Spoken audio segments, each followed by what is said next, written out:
Hey friends, welcome to the Gritty Girl podcast. I am your host, Amanda, and this is the spot where we cover all things health and wellness and everything in between. Before we get started, I do want to throw a little disclaimer out there. Just know that the content in this podcast is not intended to substitute professional medical advice, diagnosis, or treatment. I use my experiences for storytelling and encouragement. And it's important to remember I am a nurse, not your nurse, and more importantly, I am a person. So please protect your medical and mental well being and seek professional help elsewhere. Let's do this. So, this topic today is something that I am very passionate and very driven about because of the impact, the footprint that it's left on my life. Today, we're talking about alphagal. For those of you that don't know what alphagal is, I'm definitely going to dive in that for you.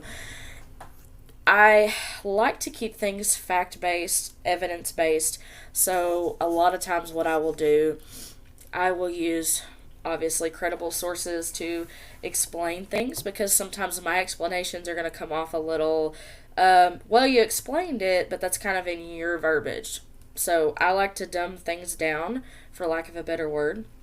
But the definition, so if we're looking at alphagal as a glance, it is a serious, potentially life-threatening allergic condition that can occur after a tick bite.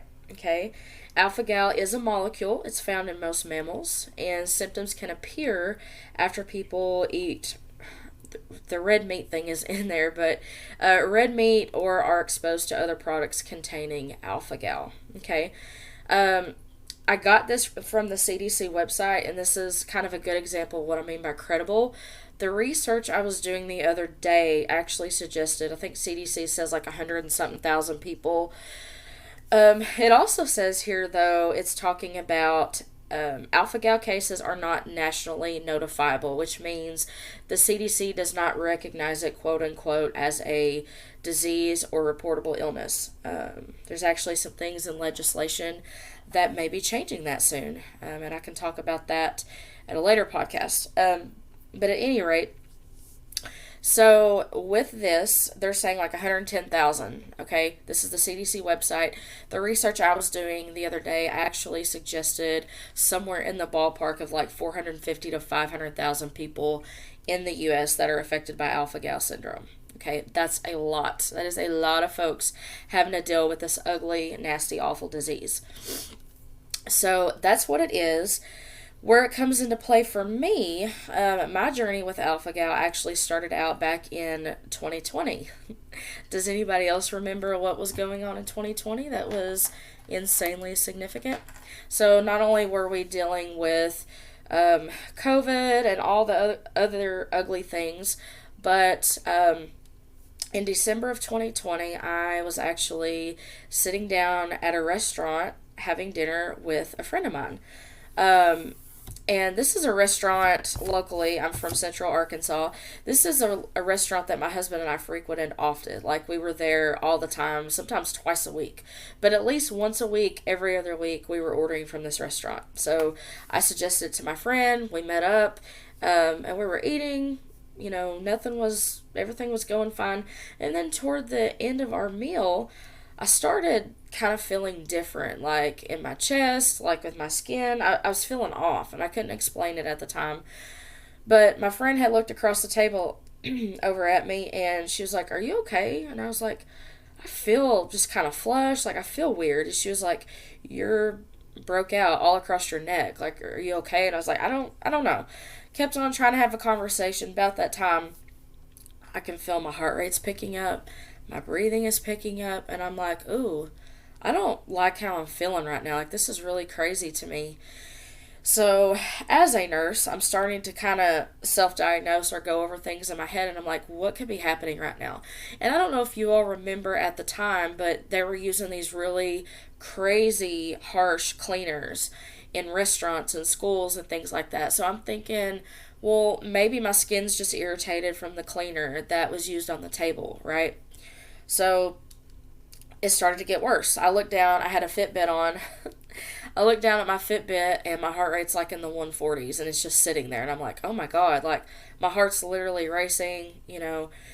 About that time, I started connecting dots and I'm like, this is kind of giving allergy or anaphylactic vibes right now. I've never had anaphylaxis. For those that don't know what anaphylaxis is, that is a life-threatening reaction to something. It can be food, substances. So I'm like, I don't know why. I don't know what I would be allergic to. But at any rate, I noticed that the walls are starting to close in on me. And I'm sitting there in that restaurant and my friend is trying to talk to me and everything's kind of doing that wah wah thing. And I'm like, I think I'm fixing to pass out right here and right now. So I don't know what made me do it. I stood up in the restaurant and I screamed as loud as I could. I was like, I'm a nurse. I'm having a severe reaction to something. I need Benadryl and I need someone to call 911. So on top of trying to deal with this reaction, I'm actually humiliated at this point. But my physical symptoms are kind of overtaking what's going on in my head, as you can imagine. So somebody called the ambulance. People were starting to crowd over me, checking on me, and I just kept telling everybody, I was like, I'm gonna pass out. I just feel like my breathing is taking over, and I feel like my head is fixing to hit this table right now. So ambulance gets there, and I told them where I wanted them to take me, and I was like, please don't intubate me. Please don't put a tube down my throat. And they're like, we're just gonna watch you for right now. It's all good. If someone hasn't had an anaphylactic reaction, I 10 out of 10 do not recommend it at all. It was traumatizing. It was scary. It was the scariest thing that's ever happened to me, is just feeling like you have no control of your body and you don't know why. So they take me to the hospital. Of course, they're not going to be able to tell me what it was, but the paramedics were like, oh, I'm sure you have a shellfish allergy. And I was like, I call bull because I eat at this restaurant all the time. Like, all the time. And the meal that I had eaten was lobster ravioli. It's one of my favorite meals from this place. So I was like, there's no way. I eat this all the time. There's no way in a week's time I developed a weird shellfish allergy. Like, that's not a thing. Go to the hospital. They pump me full of fluids and steroids and send me home, and it was like, follow up with allergy, which I was planning to do that. I used to work for an allergist, so that was already in the back of my mind. Like, obviously I need some sort of allergy testing. At the time, alphagal was not on my radar. At the time, I did not know what alphagal was. I had been a nurse for years, and, I knew about allergy testing. I knew about asthma and breathing and all that stuff, but I did not know anything about alphagal, okay? So I actually ended up getting an appointment at my allergist that I used to work for. I went and saw them the following week, got me in.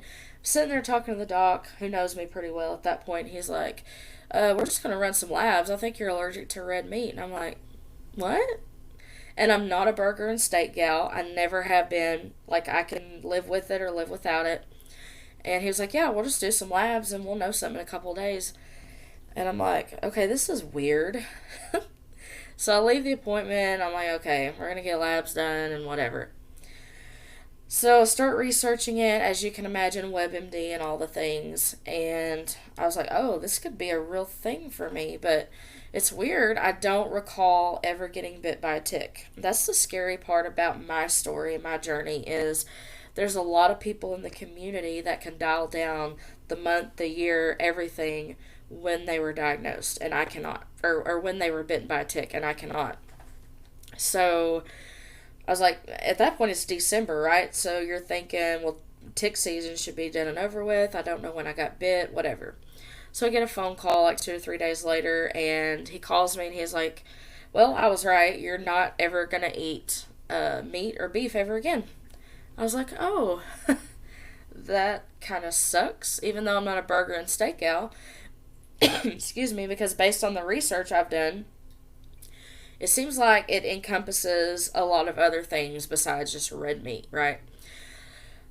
Luckily, I had access to my labs. I pulled my lab work up. So with the alphagal, there's a specific test that tests for the alphagal, and then usually a good allergist will also run a food panel, because what makes alphagal so unique is it's very different case by case, person to person. My specific situation was my alpha gal was positive, which means I have the molecule. I am going to be a reactant to mammal, right? And then the food panel, everything was clear except for beef. So beef was something that I tested really high on. There are people in the community, there are people I've talked to. Theirs is across the board: pork, dairy, beef, lamb, um, all the things. Mine was just alpha gal and just beef. Okay. The other dangerous and kind of crazy thing about alpha gal that I didn't learn until years later was the fact that your numbers don't mean anything. So your titers, your levels actually don't determine how reactant you are. Okay.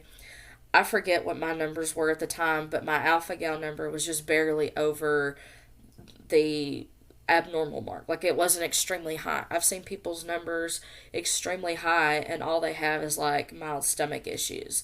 Mine was on the lower end and I go into full blown anaphylaxis, right? So that's the dangerous part about alpha gal there, is that that part doesn't matter. The numbers don't mean anything.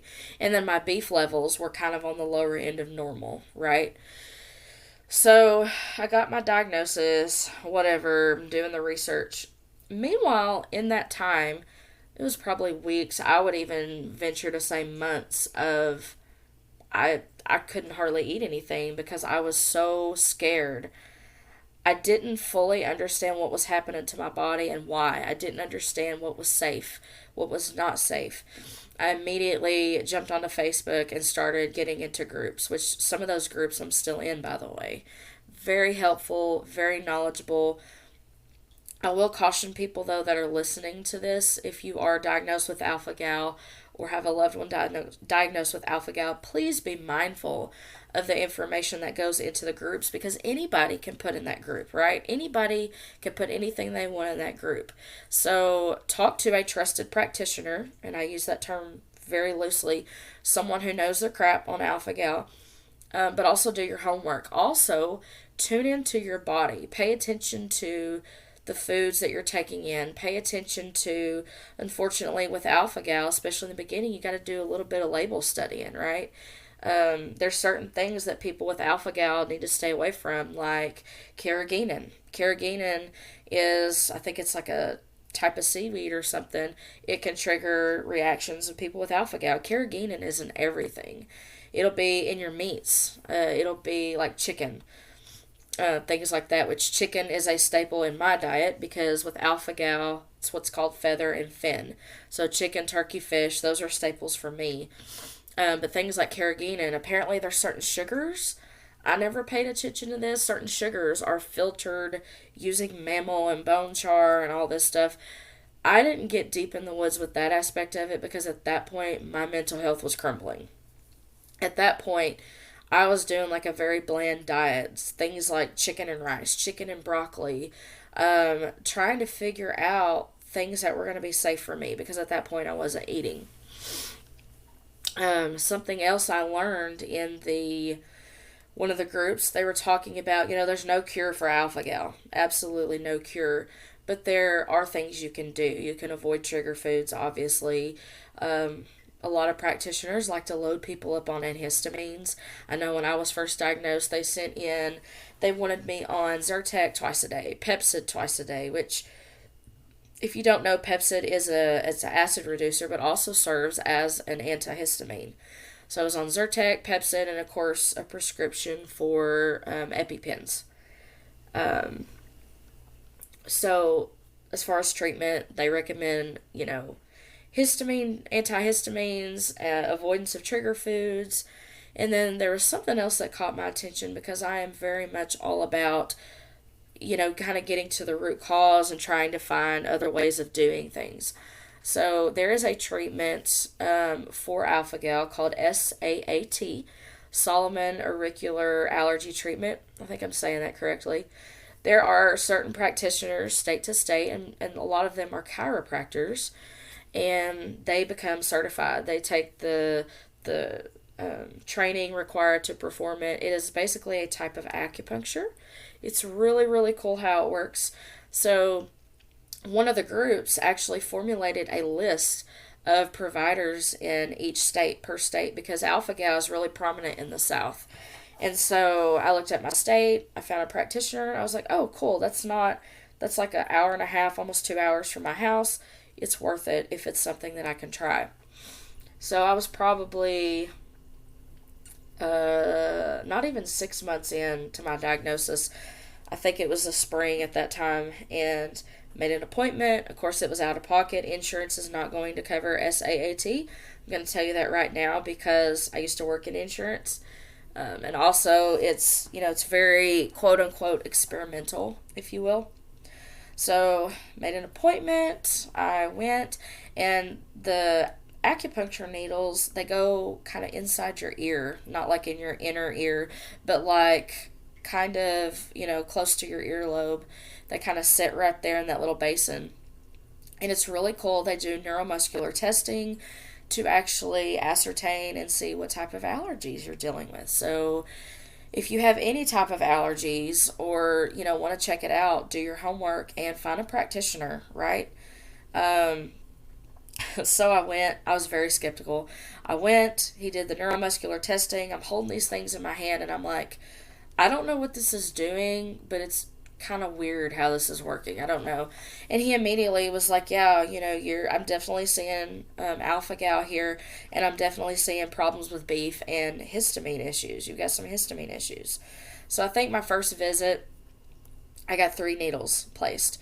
And you wear the 3 needles for a couple of weeks. You come back, and then he'll retest, and then you kind of wash, rinse, repeat. Do that whole thing.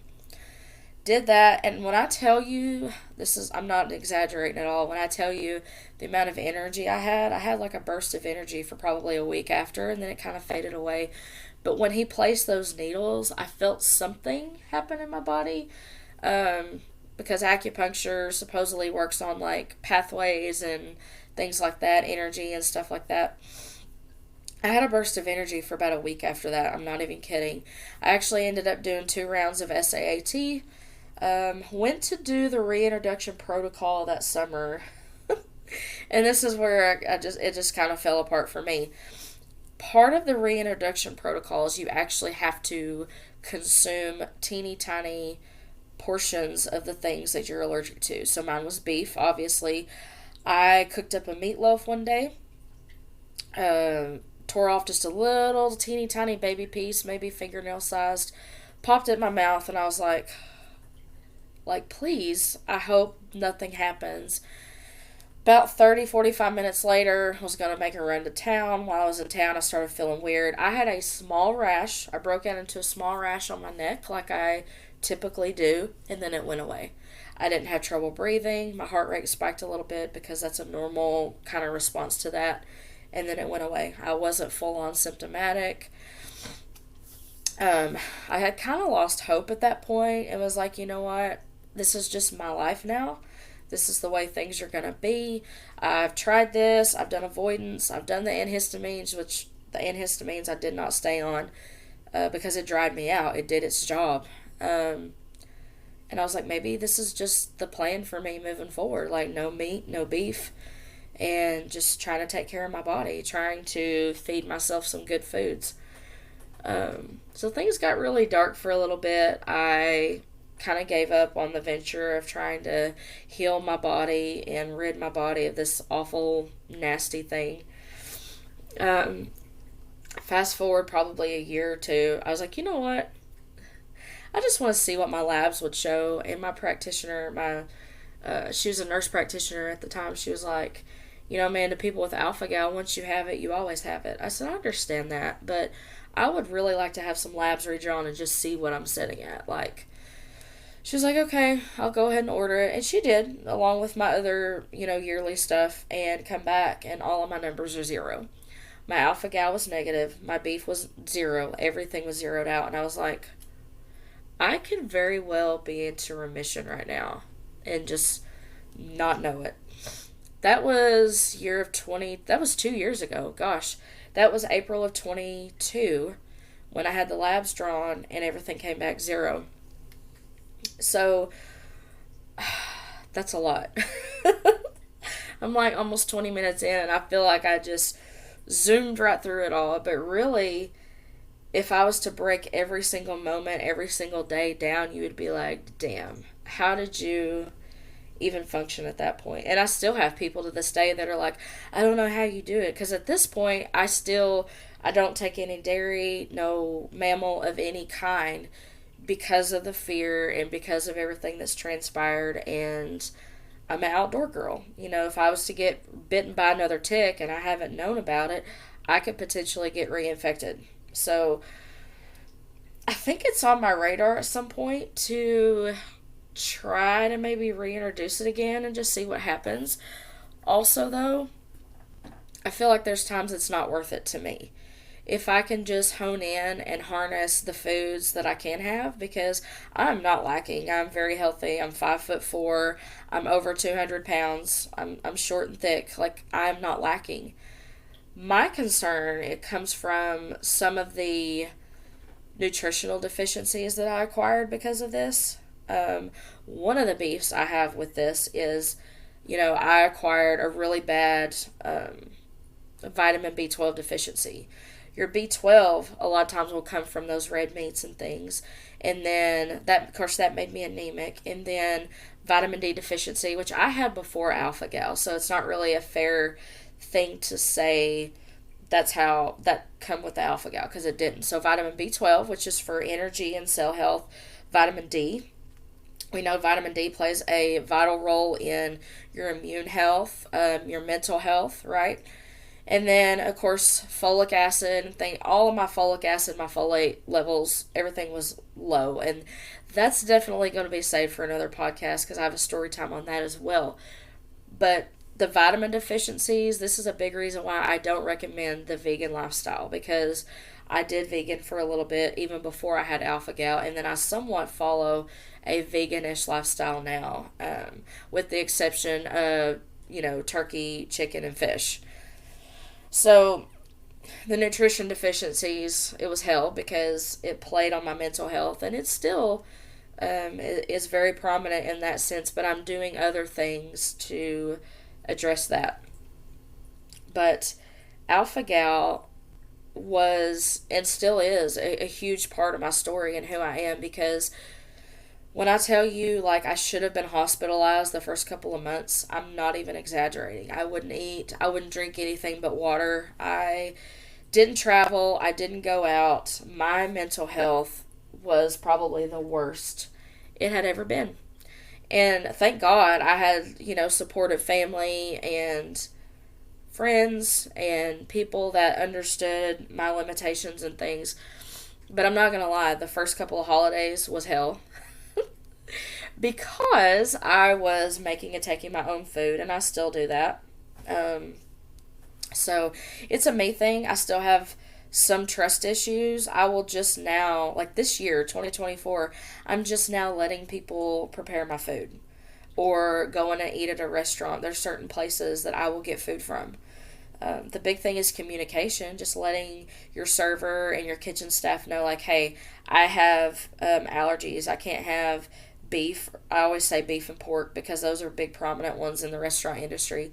Beef and pork and dairy are no-nos for me.